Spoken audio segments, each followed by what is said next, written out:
month and week. And yeah, so we're gathered together today, um, for this lovely Sunday service. Today, we have a message given by our sister Eun Lal. She'll be giving a lovely message entitled "God is Listening." So it sounds very interesting, very exciting. So I hope you guys are excited as well as I am for that. But before we dive into this service, let us take some time to greet each other. So if we could do either unmute ourselves or show ourselves on video just for a minute or two, and so we can just wave and say hello to each other. So let's welcome each other. Morning, everybody. Morning. Hello. Good Morning. Morning. Happy to see you all. morning. Amazing. Thank you. Thank you so much. So if we could all mute ourselves again. Okay, so yeah, we have a message given by our sister Chan Lau called God is Listening, which will be something very interesting to come up in a few minutes. But right now, let us begin by joining me in an opening prayer. So please join me in prayer. Dearest most beloved heavenly parents and true parents of heaven, earth, and humankind, Father, Mother, thank you for this day. Thank you for allowing us to gather together this day as brothers and sisters of this lovely community, Central London, holy community. I pray that you can be with us not just through this Sunday service or this Sunday, but throughout this week coming, and that this message that we are to receive today can really fuel us for the coming week, and it can really help us in whatever way we are looking for. I pray that you can really be with us now in our families, in our homes, in our hearts, and here with us today, so we can really feel you through each other, through this message, and really celebrate this opportunity to be able to be gathered together, to be able to somehow still worship in your name. So really grateful for this opportunity to be here with these lovely brothers and sisters, and I'd like to offer this prayer on behalf of everyone here in my name, Kieran Hoyt, to the Hoyt family, Essentialist family. Jew. Okay. So yeah, as I mentioned just now, we have a message given by our sister Chai Yun Lao. And also just a reminder of how this service will go. So we'll have the message, and after the message, we'll have some time for breakout sessions where we'll be able to either discuss about the talk that we just had, or just ask questions and share about our current week, so that we can really spend some time as fellowship as a lovely community to be able to grow closer together in this sort of COVID-19 pandemic. We are sort of stuck on using technology like computers and the internet, but we can still be able to communicate and commune and have fellowship with each other in amazing ways. And then after the breakout session, we will come straight back to this, the main sort of room here, and we will have a few announcements, and then we'll have benediction prayer, and then that will be the service. Normally our services are short, but that's because of of COVID-19 restrictions, we can't do everything that we can, and technical expertise is needed to be able to expand this Sunday service a little bit more. But small and mighty is what I call it, punctual and perfect. So yeah, without further ado, I'd like to invite up China now to give a message. So she is a second year student on character modeling at University of Hertfordshire. She is a few years older than me, so I'm 22. So hopefully you are able to understand a little bit more, sort of her background. If she can maybe introduce herself a little bit for us all as well, when she comes to give a message. But please welcome up Chayun Lal. Hi everyone. Hi. It's been a while. I'm sorry. I haven't really been super present in our Central London community. It's been a lot going on. I'm sure for everybody. So I think the last time I was able to physically see everyone was in February, maybe. It's a long time ago. And yeah, I mean, I think, yeah, so lots of things have happened. So probably one of the main things is that I got blessed this year. That Whoa, was blessed. very, that was a big one. ماشي, but I didn't know blessed. Yeah, and then we went into lockdown. So straight away after that.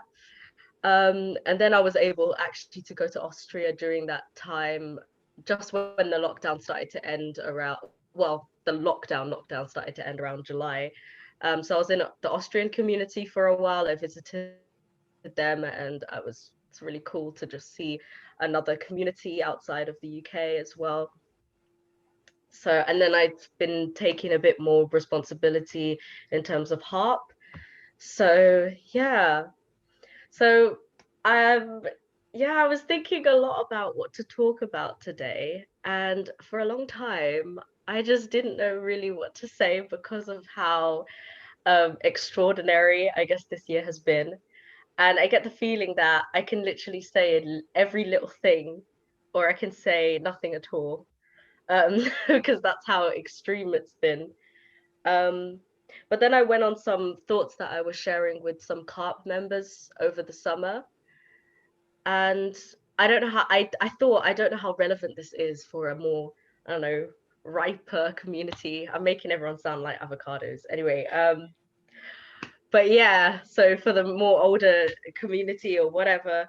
But then I realized like this kind of topic is relevant whatever your age. So with that, I'll give a short talk about God is listening. And so yeah, this year, like I mentioned, there's not been lots of trying times and difficult times. And I feel like there's also been a lot of positive things, positive changes and hope. And it's kind of been a year that everyone's been focused to really, like, been forced almost to focus on what really matters to them, whether this is like their individual beliefs or their relationship to God, or especially their family. And I think we've gotten to know our family a little bit too well in quarantine personally. But that's a whole nother topic. um but yeah, I've personally I've been trying to figure out what exactly it is I want from my life. And I'm not super old, but I'm at that point where I'm starting to be like, oh, okay, I've really got to start figuring out what it really is, what I want to do. Um, yeah, in my blessing, what that even means. So after the blessing, then you have like an existential crisis, and you're like, oh wow, I don't know what to do now. um and yeah, just generally accepting myself as I am, and I think that's relevant no matter how old I get. So I'm a person that's really does well with metaphors. So my main one today is sponges, and I'm sure we've all used it, and especially when you're trying to get something clean. And I don't know, does anyone want to say what a sponge's main function is to get some interactivity? Anyone? I don't know. No? Okay. To clean Well, dishes. to clean, yeah. To, well, I said here it's to, sorry? What was that? I was gonna say it's to absorb. Yes, yes, it's to absorb water. Thank you. I think that was Uncle AJ. Was that? I can't see everyone. I recognize the voice. But yeah, a sponge's main function is to absorb water, right? And it's to get something clean. But have you guys ever tried to clean something with a soaked sponge? Like when everything is just, it's just soaked? No? Well, I have. um, and it doesn't really work. In short, so the water, it leaks everywhere, and it just spills over, and then there's more mess than there was in the beginning to deal with. And so the most important detail of using a sponge is to squeeze it when it gets full. Otherwise, it doesn't function properly. And I'm going somewhere with this. So over the past year, I felt like a sponge. And I know that's a weird thing to say. Um, but it's true because, and I wonder if anyone else can relate. Um, I felt this year so full of emotions of all sorts. And sometimes it's really hard to just take a step back and really take in what's happening and rink myself out, squeeze myself out. And I feel like all humans are made like this. And I think God made us to be like this, to be receptive to our surroundings. Otherwise, we wouldn't be able to appreciate them. But sometimes it can get really overwhelming and hard to like clear your mind when it becomes so full of thoughts. And like sponges, we start to overspill with these emotions because we simply can't contain them anymore. Um, this is when I think a lot of people fall into anxiety and depression and just general sadness, you know. And I think it's easy for family members or friends or you to say to your family member or friends that's feeling like a sponge or feeling a bit depressed. And it's easy for us to say to them, just do something, you know, just go shopping, go exercising, you know. But it doesn't really fix the internal problem. And it's just kind of like forcing something that has an internal breakage with an external mindset. And yeah, in order to really solve it, we have to fix it internally. So I guess the main point of what I'm trying to say is like, how can we really internally squeeze out all our worries and problems to be clearer? And there really is no concrete one size fits all method. But for me personally, and I think for most people of faith, it's prayer and God and just being alone with yourself and just talking aloud to God and really feeling like he's listening to you. And for me, it really feels like God is that hand that squeezes out my emotions when I offer it to him, when I don't really feel heard by anyone else around me.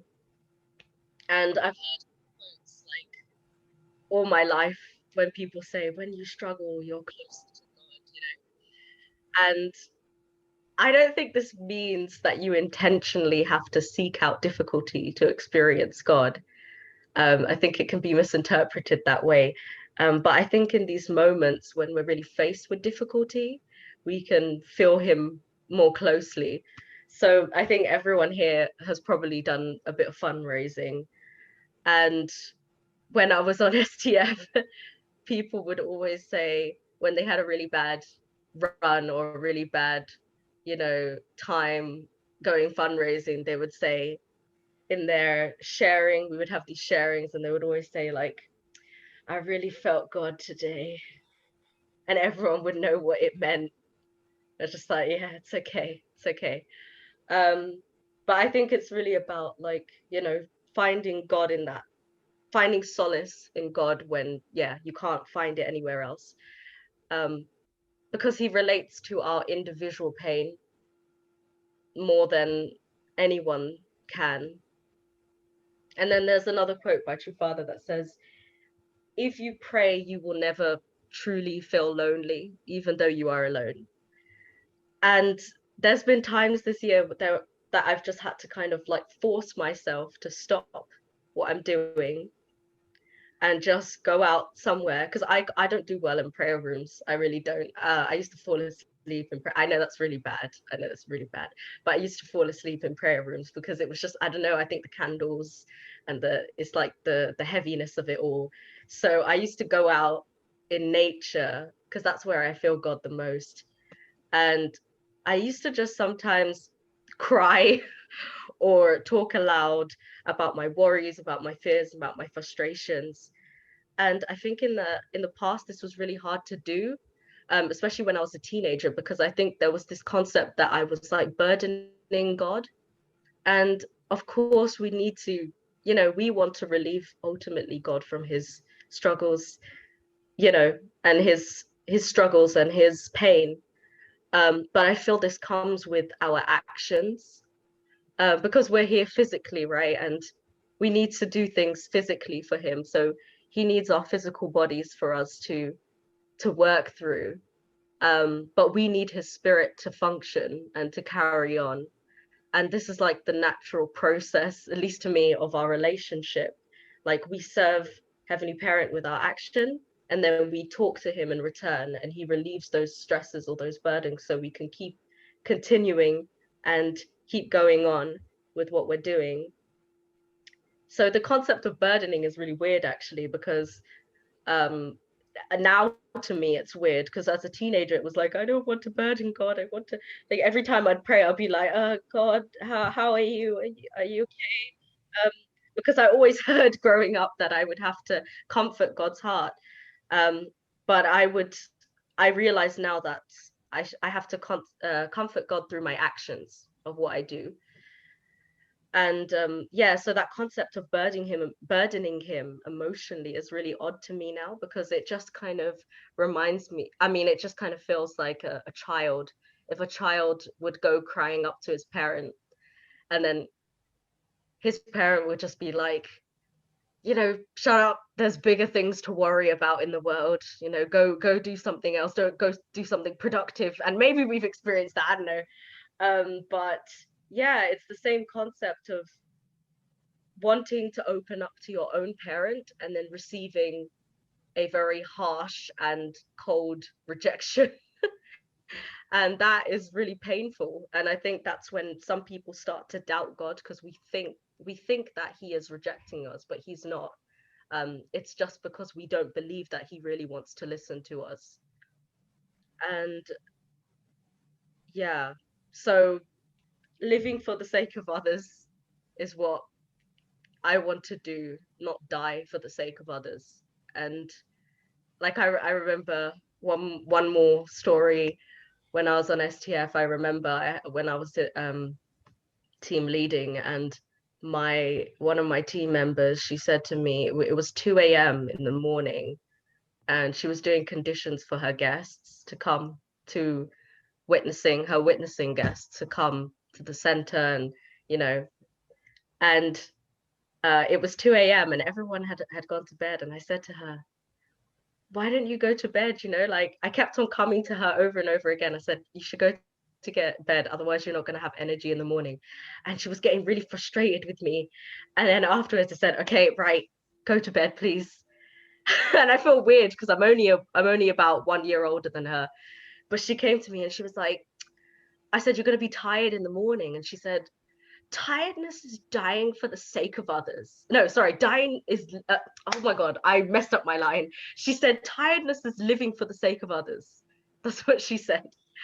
And then I said to her, that's not living for the sake of others, that's dying for the sake of others. Now go to bed.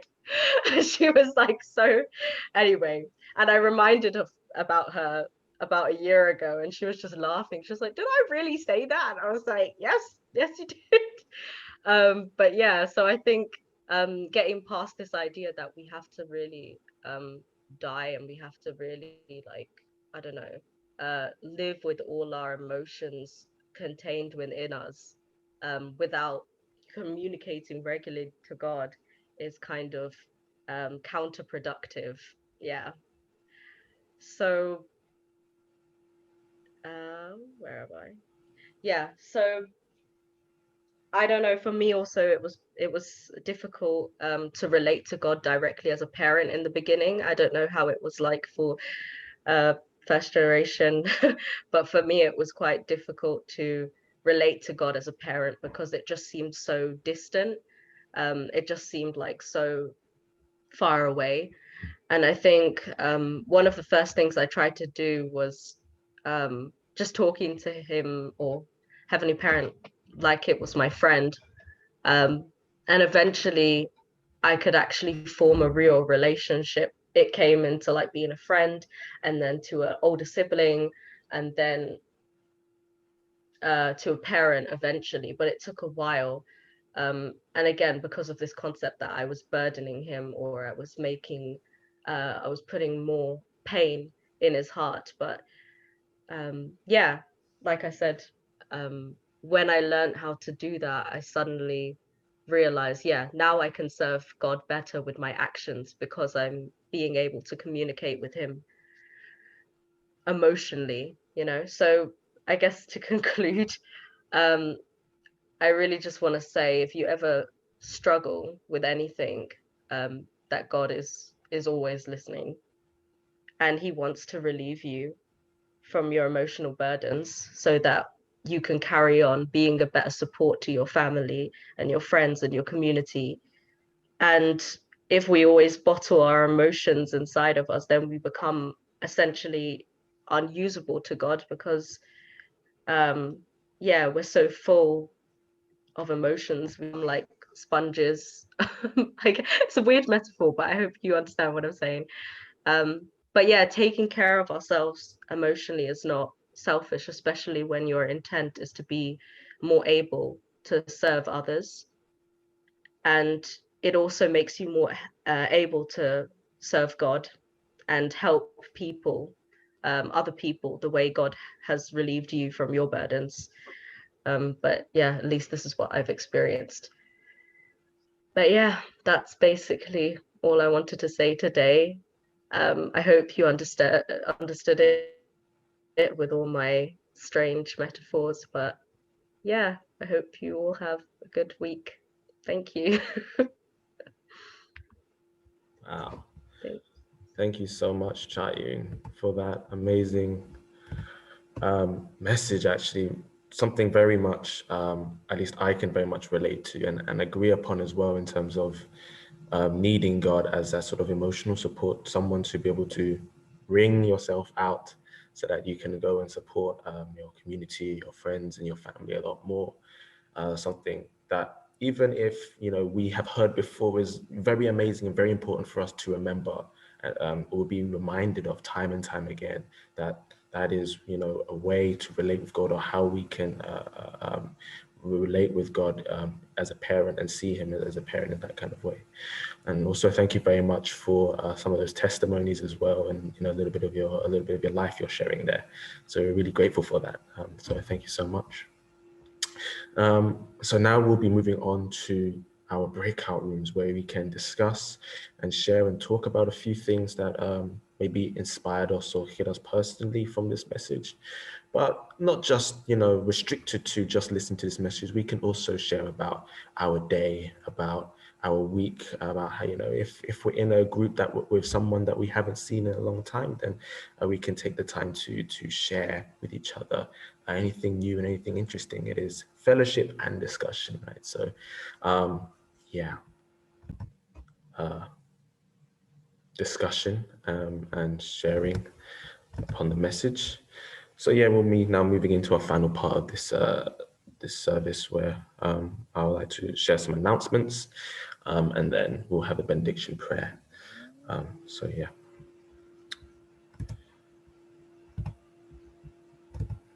The announcements. So coming up in the next few weeks, we have our regular Monday morning prayer meetings at 10 a.m.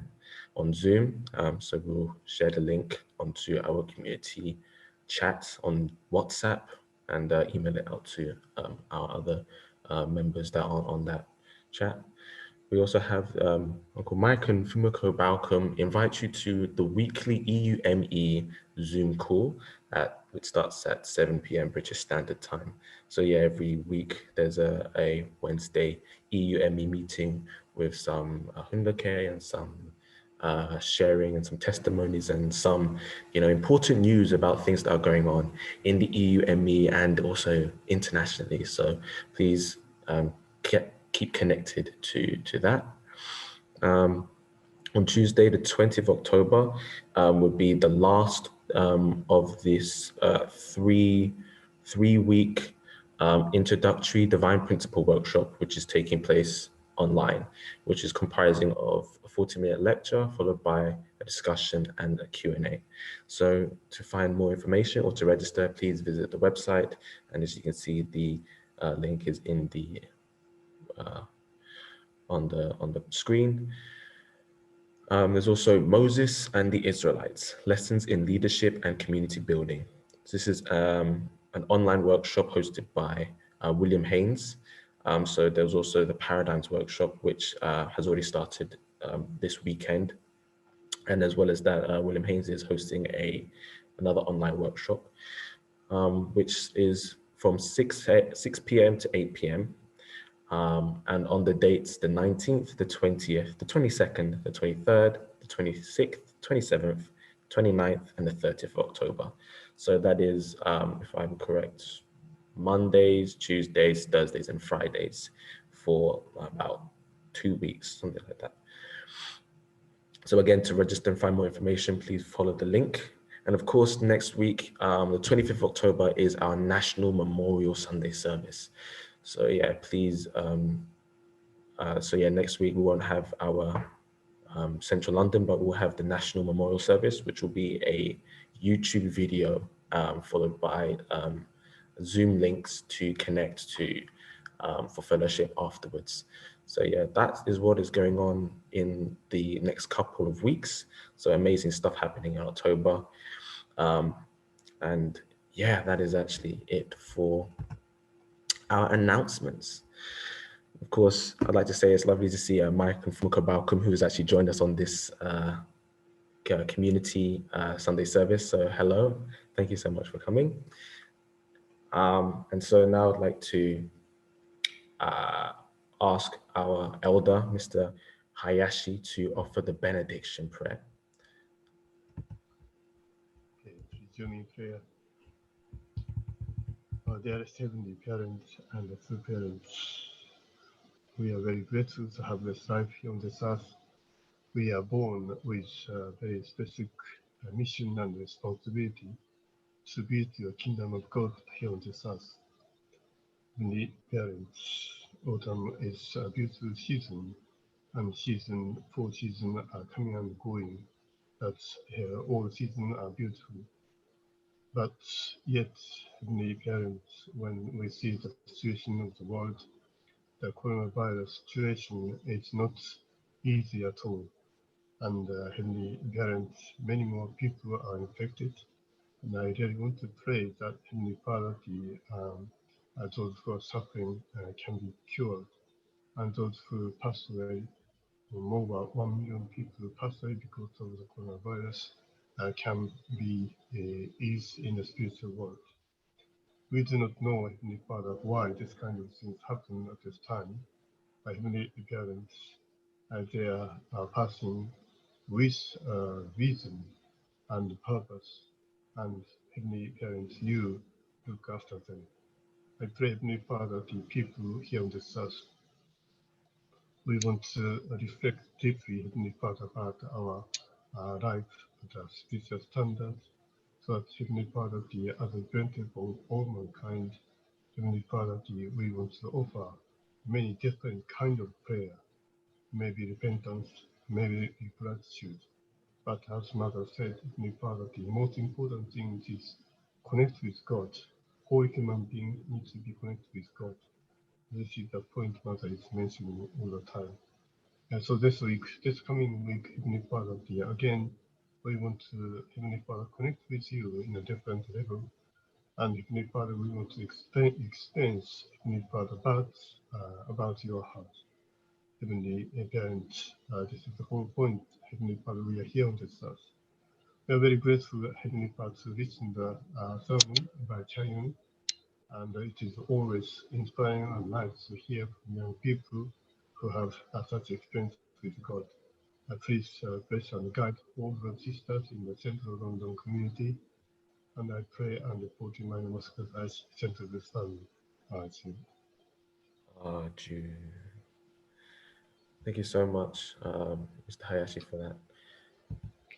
So yeah, that ends our Sunday service for everyone. So thank you so much for coming, everybody. And again, thank you, Chayun, for your amazing message. Something for us all to remember. God is listening and God wants to listen to us.